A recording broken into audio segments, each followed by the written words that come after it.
Bom dia a todos. Meu nome é Hércules Diniz Campos, sou engenheiro agrônomo, fitopatologista, professor da Universidade de Rio Verde, FESURV, Goiás. Hoje nós vamos estar falando sobre um assunto de extrema importância, com vocês, que é manejo de nematóides nas culturas da soja e milho, que é um assunto de extrema importância para nós nas condições do cerrado. Para a gente entender um pouco sobre o que são os nematóides, os nematóides são vermes, assim como nós temos vermes que parasitam animais, seres humanos, nós temos os vermes que parasitam as plantas. De um modo geral, são conhecidos mais de 30 espécies de nematóides. E, dentre essas espécies, nós temos aí em torno de 10%, ou seja, em torno de 3.000 espécies que atacam as plantas. E dentre essas espécies que atacam as plantas, nós temos aí alguns grupos de nematóides que são específicos em parasitar raiz de plantas, como também nós temos um grupo que pode parasitar a parte aérea das plantas. Então, no milho e na soja, nós temos aí a maioria dos fitonematóides parasitando as raízes das plantas, com maior número, e na soja, alguns atacando aí a parte aérea da cultura. É importante a gente entender que, dentre os fitonematóides, aí na cultura da soja e também do milho, nós temos aí alguns grupos importantes em função do seu hábito alimentar, que são os ectoparasitas e os endoparasitas.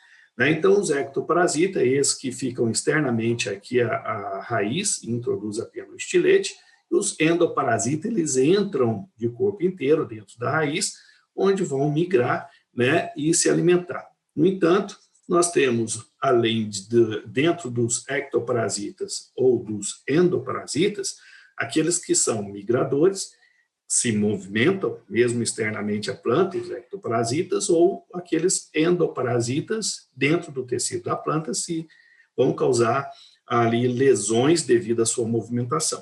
Então, nós temos os ectoparasitas, migradores e sedentários, e os endoparasitas também migradores e sedentários. Sedentários são aqueles que vão ficar ali dentro da raiz em um único local, sítio de alimentação, em toda a sua vida.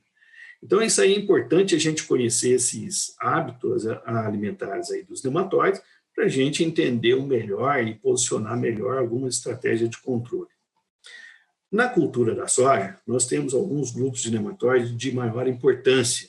Eu citei aqui numa sequência aí de importância, como primeiro o nematóide do cisto da soja, que é o Heteroda glycinis, ele é um endoparasita sedentário. Em segundo lugar, nós teremos aí os nematóides das lesões radiculares, que é do gênero Pratylencos, uma espécie que predomina aí dentro desse gênero é Brachyurus, Pratylencos brachyurus. Existem outras espécies, porém de menor importância ainda. E eles são caracterizados como endoparasita migrador. Depois nós temos aí os nematóides de galha, do gênero Meloidógeno, duas espécies importantes, Meloidógeno javânico e incógnita, que é um parasita sedentário. O nematóide reniforme, ou nematóides reniformes, que é o caso do Rhotilencos reniformes, e outros aí de importância mais secundária, onde nós temos aí o Helicotylencos de Hystera, um nematóide aí considerado ectoparasita migrador, embora ele tenha o hábito aí de penetrar na raiz também, sair, migrar, causando lesões internas e não somente externas. Tá? O nematóide aí da haste verde, que é o Aphelencoides besseyi, é um nematóide de parte aérea da soja. E depois outros nematóides aí, como o Scutelonema, Tubixaba, que muitos ouviram relatos desses nematóides. Na cultura do milho, nós temos também alguns grupos que mais se destacam. O primeiro deles são os nematóides das lesões radiculares, como a espécie Pratylencos brachyurus e também Pratylencos zeia, entre outras espécies aí de Pratylencos. Esses são endoparasita migrador. Considerando aí ainda no milho, embora o Pratylenchus zeia é mais específico aí de gramíneas, como milho, cana-de-açúcar, né, o Pratylenchus brachiurus, ele tem uma tendência de predominar no cerrado na cultura do milho, mais do que o Pratylenchus zeia, do que às vezes muitos aí acham que a predominância é do zeia, e ao contrário, né, o Pratylenchus brachiurus acaba predominando. E também os nematóides causadores de galhas, né, que é do gênero Meloidógeno. As duas espécies, Javanica e Incógnita, são importantes na cultura. E um terceiro seria o grupo do nematóide espiralado, né, que é o Helicotylenchus diístera. É um nematóide ectoparasita migrador, né, que tem também um hábito de endoparasita migrador, tá? E são os três aí de grande importância na cultura do milho. Por que é importante a gente conhecer isso daí? Devido a algumas estratégias de controle não ser a mesma para todos, né? Então, existe alguma estratégia mais específica para algum desses nematóides em determinada cultura. Quando a gente observa aí, ao longo do tempo, né, um histórico aí de frequência de nematóide das populações, esses dois gráficos mostram muito bem isso daqui. O que são esses dois gráficos? Mostra a frequência de nematóides com base em amostras analisadas pelo laboratório da Universidade de Rio Verde, FESUV, e também laboratório da Campus Pesquisa Agrícola, né? Onde nós temos aqui uma predominância, né, desde as safras anteriores a 2018, mas aqui nas duas últimas que eu coloquei esses gráficos para melhor entendimento nosso, né, uma frequência de 100%, né, de Pratylenchus brachiurus nas raízes da soja, nas amostras, né, de raízes.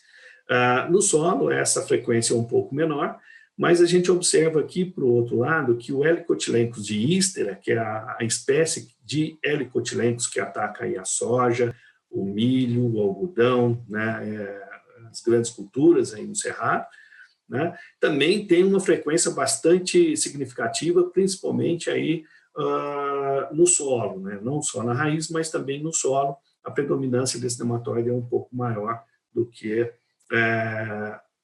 quando a gente se compara na raiz. Os outros nematóides, como o Meloidógeno, né, que é bastante variável essa frequência, né, de ano para ano, também é significativo, e da mesma forma o Heteródera, né? Outros como Rotilenclos, reniformes também, que tem uma variação grande. Então, são algumas características aí de frequência desses nematóides aí na cultura da soja, né, nos últimos anos. Em relação ao nematóide cisto da soja, né, nas condições aí do cerrado, nós conseguimos verificar sintomas aí a partir de 25 dias da semeadura. Então, é muito rápido, isso devido às condições climáticas, né, que ocorrem nessas regiões, permitindo aí esse nematóide fechar um ciclo, né, ter um ciclo mais rápido, né, nessas condições, podendo chegar a 15 dias, né, o ciclo desse nematóide. Claro que as condições de temperatura e a própria umidade do solo influenciam bastante, né? Mas é um nematóide que tem essa capacidade. E aqui mostra, né, sintomas aí nas lavouras que são bastante variáveis, né? Muitas vezes nós chamamos de distribuição espacial agregada, ou seja, eles apresentam na forma de reboleira, né? Muitas vezes próximo à estrada, onde inicia essas primeiras reboleiras. Agora, a grande preocupação que a gente tem com esse nematóide é a disseminação dele, que é muito fácil através do cisto, né? Aquela estrutura que nós mostramos ali na imagem anterior, que pode ser disseminado de uma forma muito fácil, né? Entre as lavouras, até entre propriedades ou de estado para estado, municípios, né? Etc. Então, hoje nós sabemos aí que o Brasil, nós estamos na última safra, 2019 e 20, né, de acordo com a Conab, né, fechando aí em quase 37 milhões de hectares. Agora, quanto de áreas a gente tem infestada com esse nematóide? Se eu considerar aqui nesse mapa, só essa região que consiste aqui o cerrado, né, brasileiro, né, eu não tenho essa informação aqui no sul, né, outras partes aqui do Sudeste, São Paulo, Paraná e também no Rio Grande do Sul, mas considerando essa parte da região do Cerrado, né, incluindo esses estados aqui que nós citamos, do Mato Grosso, Goiás, Distrito Federal, Mato Grosso do Sul, Minas Gerais, e também lá no Maranhão, Piauí, Tocantins e Bahia, isso já soma aí mais de 3 milhões de hectares infestados, né? Sendo que nessa região aí, que está mostrando no gráfico aqui em vermelho, nós temos aí mais de 23 milhões de hectares plantados, né? Isso aí em referência na última safra. Agora, é importante que essa área tomada aí por esse nematóide, isso aí leva a um dano muito expressivo. Então, nós fizemos aí uma estimativa de danos com base aí numa média, né, de redução de produtividade, comparando aí em várias áreas, né, onde eu tenho uma variedade com uma determinada resistência, uma variedade suscetível, né, perdendo aí mais de 1.300 quilos por hectare.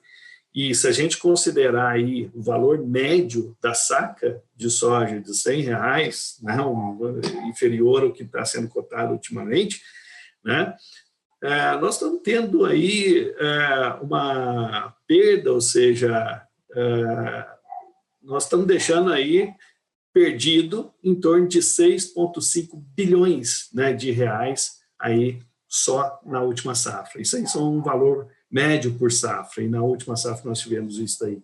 Então, é muito significativo a redução de produtividade por esses nematóides. E um dos pontos aí importantes aí que a gente não pode deixar de considerar em relação à evolução do manejo desse nematóide, nós podemos aí considerar pontos positivos no sucesso do manejo desse nematóide no cerrado. O primeiro deles é em relação à sucessão de culturas, né? Segunda safra ou safrinha, que tornou-se mais intensa a partir de 2010, aumento do uso de cultivares de menor ciclo, mais precoce, isso permite uma menor gerações aí desse nematóide, a importância da palha com gramínea, né? Isso aí nos últimos anos tem chamado bastante atenção para isso, e o próprio agricultor tem aderido, né? Atenção dos agricultores também para levar os níveis de matéria orgânica, né, principalmente associando aí essas coberturas do solo, essas palhadas, maior disponibilidade de cultivares com resistência, né, às populações existentes aí na região do Cerrado, né? E também o controle químico e o controle biológico. Na realidade, nós temos, então, um somatório que nos leva a um manejo integrado, né? E isso está sendo muito bem visto e colaborado. Agora, por outro lado também, nós temos uma situação negativa, que é a dificuldade no manejo desse nematóide. A primeira delas é em relação à disseminação, né, que é muito intensa e contínua e muito fácil aí de ser disseminado. Ausência de rotação de culturas, né, rotação de culturas no cerrado, porque justamente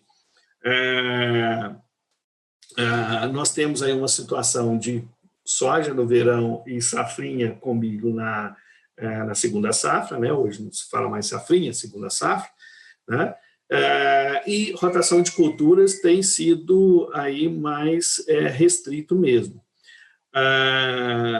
E as fontes de resistência também para as principais cultivares utilizadas hoje não são muito diversificadas, né? A base genética praticamente é quase que as mesmas, né? Então isso é uma desvantagem, né? Nós não temos essa diversidade. A necessidade de rotação de cultivares resistentes, né? Devido a essa própria fonte de resistência ser mais restrita. Então, alguns pontos aí que ainda nós temos dificuldade de melhorar, né? Otimizar esse manejo.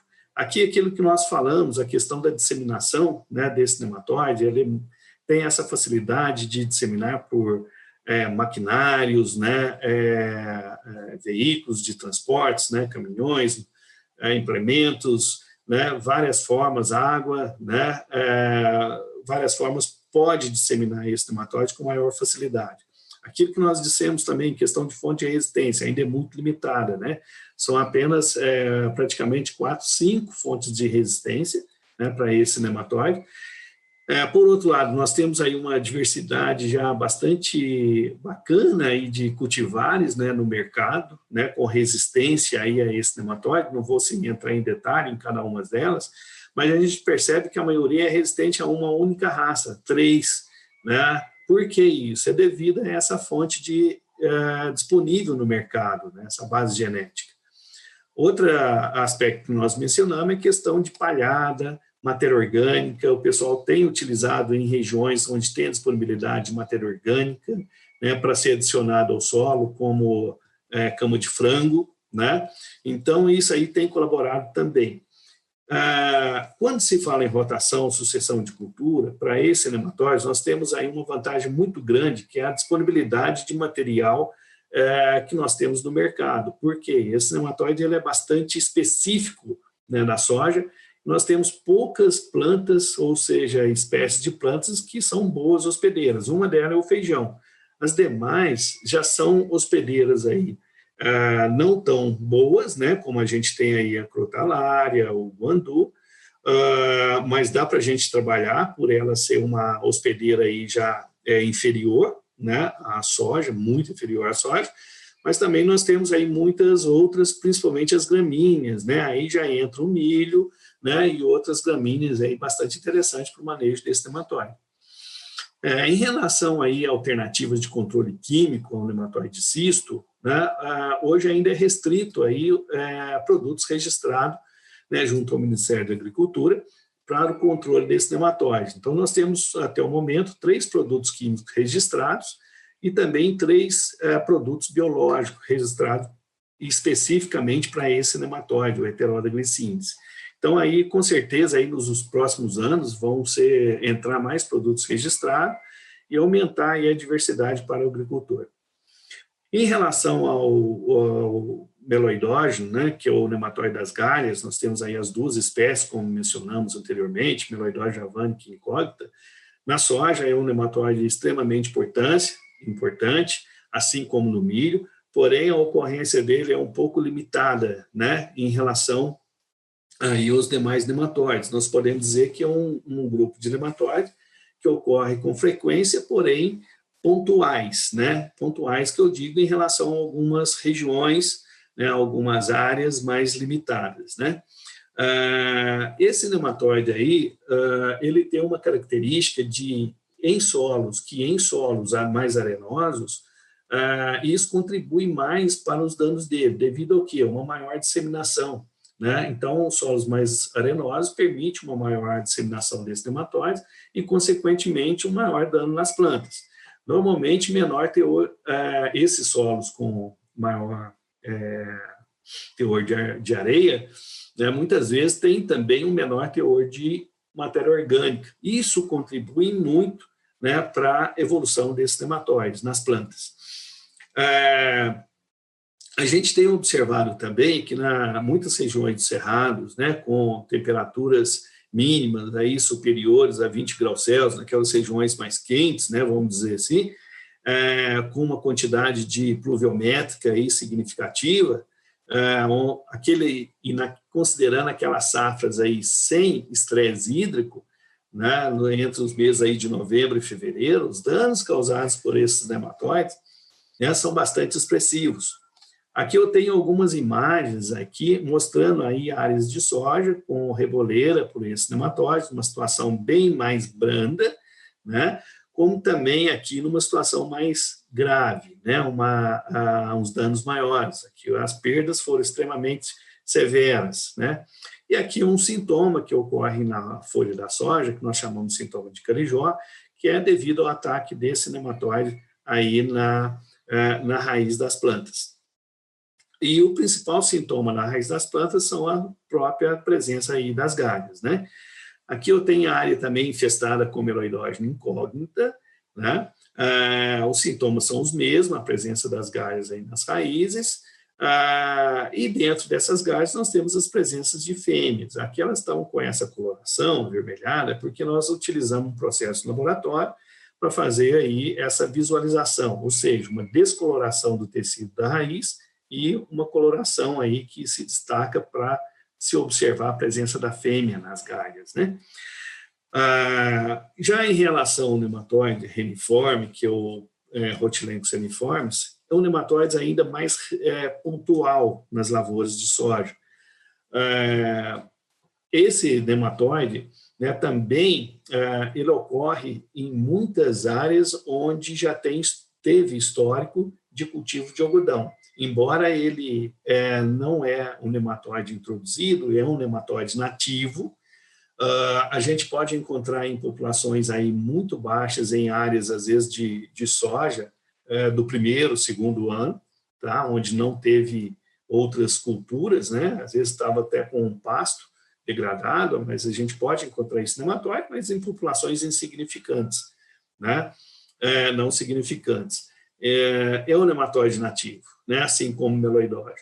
Apenas aquele primeiro que nós relatamos com o Heterodes glycinis, né? A gente não entrou muito em detalhes em função de tempo, que é um nematóide introduzido aí no Brasil, né? No início dos anos 90. Bom, então, voltando aqui ao Rhotilencos reniformes, também ele ataca a soja, né? Esse nematóide não ataca o milho, tá? Então, é uma cultura aí, assim como o Heterodes também não ataca o milho, né? Seria uma cultura muito interessante para o manejo desse nematóide. Então, a soja seria uma hospedeira potencial e sofre danos com esse nematóide. Aqui nós observamos na imagem uma fêmea imatura, que é a forma infectiva na raiz da soja, né? E aqui ela presa já à raiz, né? Aqui é uma situação já em laboratório, onde a gente consegue, nos permite, aí, através de alguma técnica, para a gente visualizar aí em lupas, né? Ou microscópio estereoscópio. Aqui eu coloquei uma tabela, né, mostrando aqui a hospedabilidade de algumas culturas, né, que nos ajuda a orientar na rotação de culturas. Então, eu coloquei hospedeiros vezes a rotação de culturas.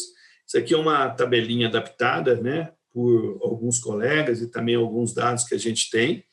Então, nós fizemos uma adaptação. Então, eu tenho aqui as principais culturas. Aqui, para a Meloidória javanica, então, onde que está a barra vermelha? Porque ela é hospedeira. Onde que ela está verde é porque ela não é hospedeira, e amarelo, né, uma hospedeira intermediária, com um potencial menor aí de multiplicadora. Aonde que eu mencionei aqui ver cultivar ou ver híbrido, né, é porque nós temos uma variação genética, uma variação de resistência dentro dessas plantas, né, entre as cultivares dessas plantas. É o que ocorre aí para a aveia branca, em relação ao Meloidória javanica. Nós temos cultivares mais suscetíveis e cultivares resistentes. Mesma coisa que em relação ao guandu e aos híbridos de milho. Então, nós temos aqui, em relação ao milho, alguns que têm um fator de reprodução mais baixo, que são materiais com maior resistência, e alguns que têm um fator de reprodução mais elevado, que são mais suscetíveis. Isso ocorre também para sorgo e para trigo. Em relação ao Meloidória javanica, a gente percebe aqui algumas culturas, né, que tem em totalidade aí a suscetibilidade, né? A aveia branca tem o mesmo comportamento em relação ao javanica. Aqui para feijão, né, feijão calpi, né, e o girassol, é interessante a gente saber que para as duas espécies, né, de Meloidória incógnita e javanica, né, essas culturas são sensíveis, tá? E depois nós temos aqui a mesma situação para híbrido, né, para Meloidória javanica. Então, tem híbrido que tem suscetibilidade e tem híbrido que tem uma maior resistência, tá?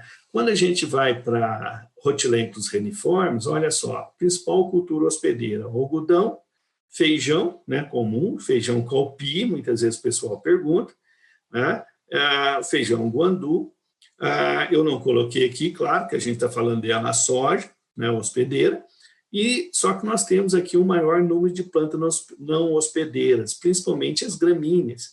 Então, no caso do milho, olha só que interessante, é uma boa alternativa para manejo do Rhotilenco seriiformes.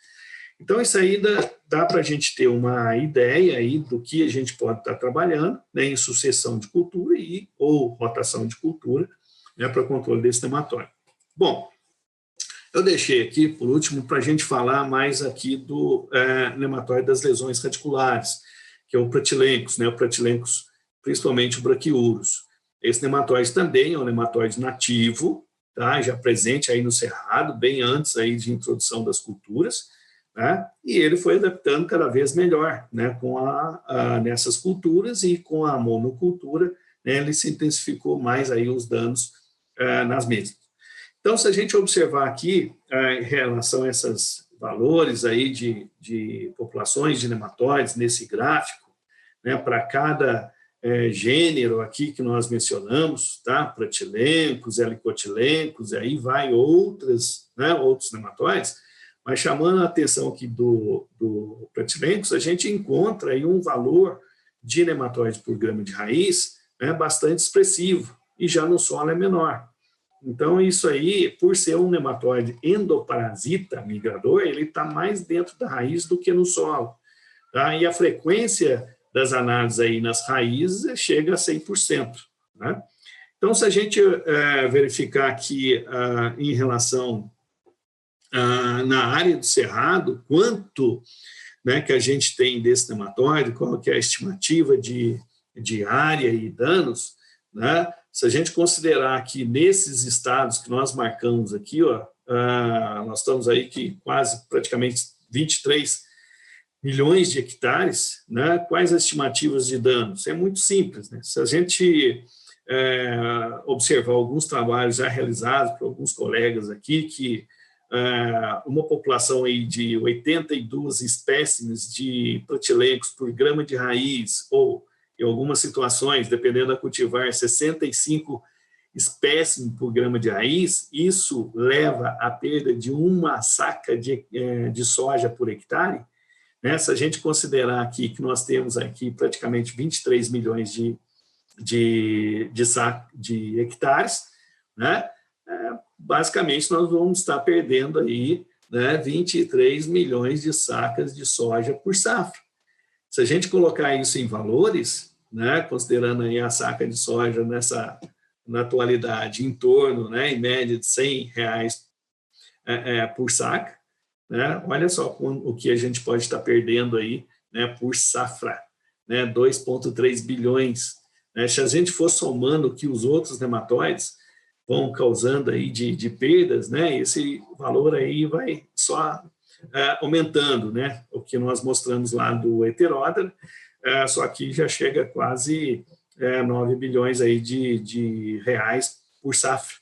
Então, já tem alguns trabalhos aí da nossa colega Andressa Machado, mostrando aí que, por ano, os nematóides causam em torno de 16 bilhões de perdas, né, por ano, né, e nessas principais culturas aí no cerrado. Na soja, né, seria isso daí. E só no cerrado, né, esses valores são muito expressivos. Isso aí é bastante importante. Bom, por que esses nematóides causam esses danos tão significativos? Principalmente devido à forma de parasitismo. Então, nesse ciclo de vida dele aqui, nós não vamos entrar em detalhes, mas mostra aí por ser um nematóide endoparasita, né, dentro da raiz, causando lesões. Então, quando ele entra dentro da raiz, né, causando essas lesões internas, isso também abre porta para muitos outros micro-organismos do solo, bactérias e principalmente fungos, que levam, então, um apodrecimento aí das raízes. Aqui nós temos um exemplo muito comum aí nas lavouras, que são lavouras de soja aí antecipando seu ciclo, muitas vezes em reboleiras, né, soja morrendo em reboleiras, né, secando muito rápido.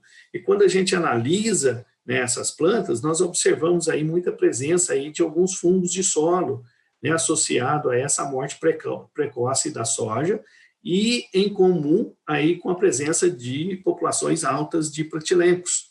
Isso tem sido muito comum. Aqui tem uma situação muito comum, interessante que ocorreu nas últimas safras, e nessa última safra, na região do sudoeste de Goiás, mas também algumas regiões do Mato Grosso, de Minas, Tocantins, Mato Grosso do Sul, também teve uma ocorrência que nos chamou a atenção. De novo, principalmente no sudoeste de Goiás. Então, muitas plantas morrendo em reboleira ou em faixa, né, morrendo aí do ponteiro, uma seca no ponteiro, manchas nas vagens no topo da planta, né? Quando se fazia as análises, né, observava aí uma deficiência de nutrientes, principalmente potássio e às vezes cálcio, né? E nas raízes dessas plantas já debilitadas, sempre a gente observava aí sintoma de apodrecimento de raiz.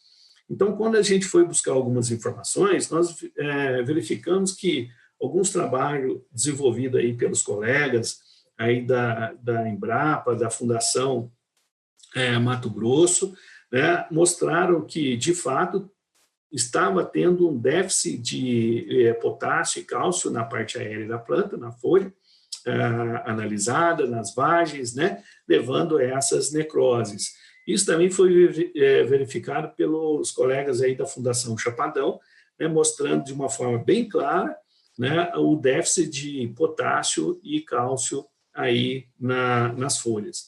Mas quando a gente, o que nos chamou a atenção também, que além dessas análises aqui da parte aérea, nós verificamos esse apodrecimento em todas as plantas que apresentavam esse tipo de sintomas, né, quando a gente comparava com plantas mais próximas, sem sintomas. Então, nós levamos isso para o laboratório e começamos a analisar. O que nós verificamos? Nós pegamos aqui, né, alguns dados, né, para a gente gerar umas informações aí mais precisas. Elegemos 4 áreas, e dessas áreas nós fizemos análise de plantas com sintomas e plantas sem sintomas. E dessas plantas com sintomas e sem sintomas, procuramos focar naqueles nematóides com maior ocorrência, que eram o Pratylenchus braquiurus e o Helicotylenchus diísteres. Então, o que nos chamou a atenção é que em todas as áreas, né, nas plantas com sintomas, as populações dos nematóides Pratylenchus braquiurus e Helicotylenchus diísteres, ela era bem mais significativa quando a gente comparava aqui com as plantas sem sintomas, lado a lado. Tá? Isso foi verificado em todas as 4 áreas, né? E nós vimos que o nematóide também estava afetando essa absorção desses nutrientes que estava correspondendo aí na parte aérea. Mas a outra questão era o seguinte, aquelas observações que nós tivemos de podridões de raiz, né, nas plantas, e verificamos que todas aquelas plantas com sintomas, nós tivemos aqui uma incidência bastante significativa de fungos de solo nas raízes, causando aí apodrecimento das mesmas. Então, se a gente observar aqui de um modo geral, né, nas plantas com sintomas, nós tínhamos uma incidência muito significativa, né, de fungos de solo, né, acelerando essa senescência da planta pelo apodrecimento de raiz e também associado aí às maiores populações dos nematóides. Isso quando a gente comparava com aquelas plantas sem sintomas. Então, a gente percebeu que, de fato, né, os trabalhos dos colegas bastante importantes lá, mostrando a deficiência de nutrientes na parte aérea, levando aqueles sintomas, mas a gente percebeu que aonde estava ocorrendo mais esses sintomas, nós tínhamos ali uns parceiros do solo, que são os nematóides e os fungos, acelerando aí esses problemas nutricionais na planta e, consequentemente, acelerando a morte das mesmas, né? E causando as perdas para os agricultores. Então, assim, para Pratylenchus braquiurus, nós tivemos algumas ações que contribuíram aí com o aumento da população nos últimos anos. O primeiro delas é a monocultura, né? A intensificação aí dos cultivos, né? Principalmente na segunda safra, com plantas hospedeiras, maior número de hospedeiros, né? Nós temos várias plantas são hospedeiros potenciais, o manejo pós-colheita, né, deficitário, principalmente aí questão de plantas tigueras, o uso de cultivares de menor ciclo, né, precoce, que são mais sensíveis, né, acaba levando maior danos, e o manejo não adequado do solo, né, compactação, correção deficitária, falta de cobertura. Então, são alguns pontos aí que contribuíram também para o aumento desses nematóides nas últimas safras. Né? Aqui é só para a gente ilustrar a questão de compactação do solo, ausência da rotação, às vezes um atraso aí do manejo pós-colheita, né? A soja tiguera que desenvolve ali, acaba gerando mais populações do nematóide, né? O próprio manejo também de plantas daninhas, né, pós-colheita ali na entre-safra, juntamente com a soja ali remanescente, as tigueras, isso permitindo aí a reprodução desse nematóide de uma forma eficiente. Nós sabemos que tem muitas plantas aí, daninhas aí, como o amargoso, o capim custódio, o timbete, né, que são plantas aí que têm um potencial de reprodução desse nematóide muito significativo, né, potencial de reprodução e manutenção durante o período de entre-safra. Isso é muito importante.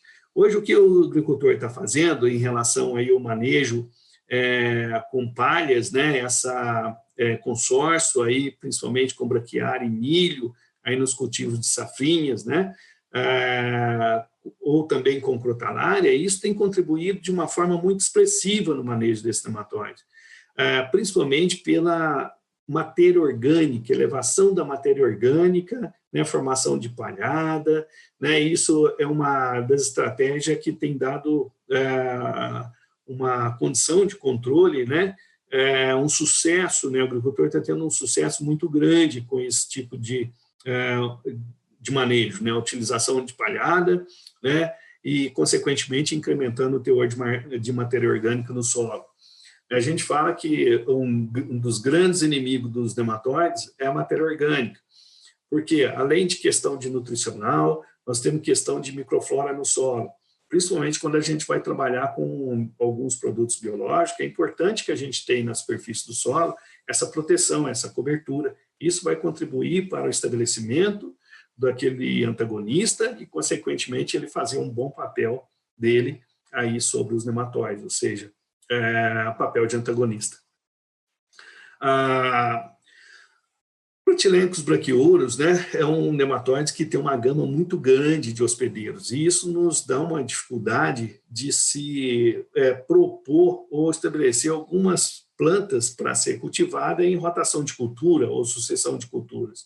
Então, se a gente observar aqui as alternativas que a gente tem nessa tabela, né, são bem poucas plantas que, de fato, não são boas hospedeiras ou não são hospedeiras. Aí entra as crotalárias, olha só que interessante. Tá? Então, nós temos aqui um exemplo de 3 crotalárias que são fantásticas aí para o manejo desse nematóide, além do nabo forrageiro, só que o nabo forrageiro para meloidose já não seria interessante. Tá? Mas as demais culturas, né, já são hospedeiras, umas mais, onde nós temos aqui vermelho, que são excelentes hospedeiras, e aquelas menos, né, onde está com a tarja amarela. Então, se a gente verificar aqui para algumas culturas, tipo aqui o milho, é importante a gente conhecer aí o fator de reprodução desses híbridos, que está relacionado à resistência. Nós temos híbridos bastante resistentes, com fator de reprodução baixo. Dificilmente nós vamos ter híbrido com fator de reprodução menor que 1, né, numa condição ideal para o desenvolvimento do nematóide, mas também nós vamos ter híbridos que têm uma capacidade reprodutiva muito alta, né, acima de o fator de reprodução acima de 30, né, ou 40, assim como nós temos alguns que o fator de reprodução fica em torno de 2, 3, 4, né, que seria extremamente baixo. Milheto, a mesma situação. E voltando aqui na braquiária, né, o pessoal se teme muito na utilização de braquiária para palhada em áreas infestadas com pratilencos. Então, a gente já conhece bastante aí em trabalhos que a gente já realizou em relação a algumas braquiárias, como é o caso da braquiária rosiziense, né, que ela tem uma vantagem por ser menos, reproduzir menos o Pratylenchus em relação às outras espécies de braquiária, né, como principalmente do grupo braquiarão. Então, a braquiária rosiziense é interessante. Mas ela multiplica. Mas o que ela produz em massa, em matéria orgânica, ela acaba compensando nesse aumento da população do nematóide. E acaba suprimindo, então, essa população mais alta, né, impedindo que ela desenvolva com essa acúmulo aí de matéria orgânica. Então, uma coisa acaba compensando a outra. Isso é bastante importante. É uma braquiária aí, é fácil de manejar, além de ela apresentar um menor fator de reprodução em relação a outras. Quando se trata do controle químico, né, é importante a gente lembrar que o controle químico ele tem um período residual, né, tóxico ao nematóide, não tão longo. Né, a gente fala em torno de 15 a 20 dias, não mais que isso também. Então, é importante, no início da semeadura da cultura, que essas plântulas, né, elas sejam protegidas. Por quê? O nematóide ele começa a entrar na raiz no momento em que a semente ela já inicia o processo de germinação, ela começa a emitir a radícula. Então, no processo que sai a radícula aqui na semente, o nematóide já está entrando, já é um ponto de penetração. Então, ele pode infectar muito cedo essa planta. E daí o tratamento da semente ou aplicação no suco com um produto químico, ele vai fazer um papel extremamente importante, que é a proteção, né, dessas plântulas, né, nas primeiras fases aí de desenvolvimento da cultura.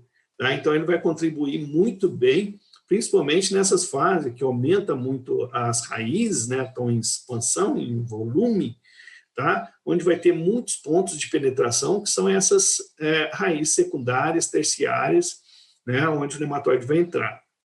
É importante a gente saber que o nematóide só entra pela ponta da raiz. Então, onde que estão formando raiz, emitindo ponta, ou seja, o nematóide vai entrar. Ele só entra, então, pela cuifa, pela região de elongação da raiz. Aqui mostra muito bem isso daí, né? Nós temos região da cuifa, região de elongação, onde está o acúmulo aqui de nematóides, né? Onde ele vai entrar, onde ele vai alimentar, né? Isso aqui é uma tabelinha que ela mostra o que a gente tem de produtos nematicidas hoje registrado para esse nematóide, Pratylenchus braquiúdos, em soja, tá? E alguns com extensão para milho. Da mesma forma acontece com os produtos biológicos, né? Nós temos vários produtos biológicos aí no mercado, né? Vários princípios ativos, ou seja, bactérias, fungos, né? E da mesma forma nós temos aí alguns produtos já registrados, né? Especificamente para esse nematóide, e aí não só para a cultura da soja, mas também para a cultura do milho. É válido a gente lembrar também que, além do Pratylenchus, como nós falamos inicialmente, nós temos o grupo dos nematóides espiralados, que é o helicotilenco e o Scutelonema. Então, são nematóides aí que causam muitas lesões, né, nas raízes das plantas de soja, de milho, e isso, além de causar um dano direto, favorece a entrada de muitos patógenos. Então, se a gente fazer um manejo pensando em Pratylenchus, normalmente, principalmente em relação a controle químico, biológico, aumentar matéria orgânica, buscar cultivares ou híbridos que reproduzem menos, a gente está ajudando no manejo desse nematóide também, né? Aqui são imagens aí do Scutelonema, né? Também comparando aqui com esse é o Scutelonema, comparando aqui com o Pratylenchus, né? Mas, enfim, né, só para a gente concluir, nós estamos no momento aí de quase início aí da safra, né, de safra aí 2020, 2021, então é um momento muito importante de se planejar, é o momento da gente pensar em manejo integrado de nematóides, buscar variedades adequadas, né, qualidade da semente, o controle biológico associado aí também à palha, uma rotação e sucessão de culturas, principalmente, limpeza de máquinas, controle químico, monitorar de uma forma correta a sua lavoura, tá? Questão nutricional, nós mencionamos isso muito importante, né, para tornar-se a planta mais resistente a esses patógenos, né, e o manejo pós-colheita, ou seja, a gente buscar o máximo possível de ferramentas para a gente compor, então, o manejo integrado de uma forma mais adequada. Gostaria de agradecer a toda a equipe da Pioneer, da Corteva, né, pelo convite da gente estar apresentando, né, fazer essa apresentação e esse assunto extremamente importante, né, parabenizar aí pelo evento, o time de difusores. Nós temos aqui os nossos contatos, né, qualquer dúvida também pode entrar em contato, né, direto ou através, né, de toda a equipe aí da Pioneer, da Corteva, né, havendo dúvida, a gente está à disposição para tentar sanar ou responder da melhor forma possível. Agradeço a todos novamente, tenha aí um bom dia e muito obrigado.